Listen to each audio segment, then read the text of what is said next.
కవిత రాజీనామా చేసిన విషయం అందరికీ తెలిసిందే ఎమ్మెల్సీకి. అలాగే తనను సస్పెండ్ చేసిన విషయం అయితే అందరికి తెలిసిపోయింది. ఆల్మోస్ట్ తెలంగాణ రాష్ట్ర ప్రజలందరికీ. అసలంటే తెలంగాణ పార్టీని ధిక్కరిస్తే సస్పెండ్ చేస్తారా? కవిత ఎవరిని ధిక్కరించింది? కవిత అన్యాయాన్ని ధిక్కరించింది. హ్మ్. అక్రమార్కుల్ని ధిక్కరించింది. తప్పుడు మార్గంలో అధికారంలోకి రావాలనేటటువంటి కుయుక్తులు పన్నే వాళ్ళని ధిక్కరించింది. హ్మ్.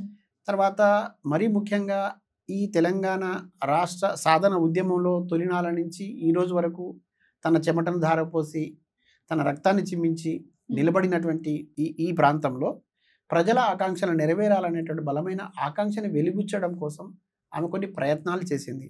ఆ ప్రయత్నాల్లో భాగంగా ప్రశ్నలు సంధించింది.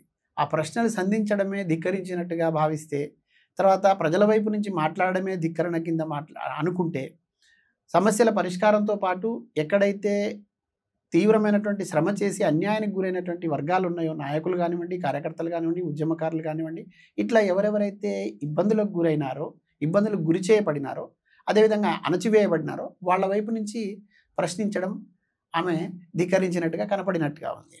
రెండవది, మొత్తం అధికారం వచ్చిన తర్వాత 10 ఏళ్ల కాలంలో జరుగుతున్నటువంటి కొన్ని పరిణామాలు, ప్రజల వైపు నుంచి వస్తున్నటువంటి సూచనలు, సలహాలు తీసుకోకపోవడం, తర్వాత నాయకులకు సమయం ఇవ్వకపోవడం, వీటితో పాటుగా కేవలం ఒక కోటరీలాగా మారి కొంతమంది పెత్తనం చెలాయించేటటువంటి క్రమం లోపల కేసీఆర్ దాకా కూడా విషయాలు చేరకుండా చూడడం అనేది చాలా పెద్ద ప్రమాదకరమైనటువంటి పరిస్థితిగా పరిణమించింది అక్కడ.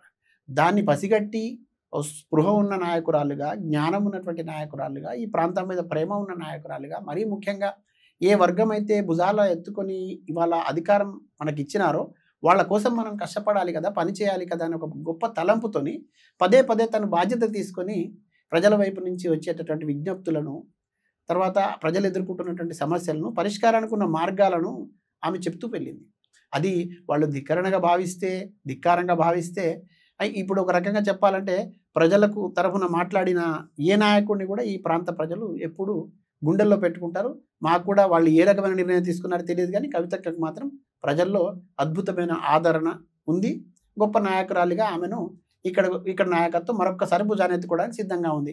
అది వాళ్ళ నిర్ణయం ఏమైనా మాకైతే ప్రజల వైపు నుంచి వచ్చే నిర్ణయమే మాకు శిరోధార్యం.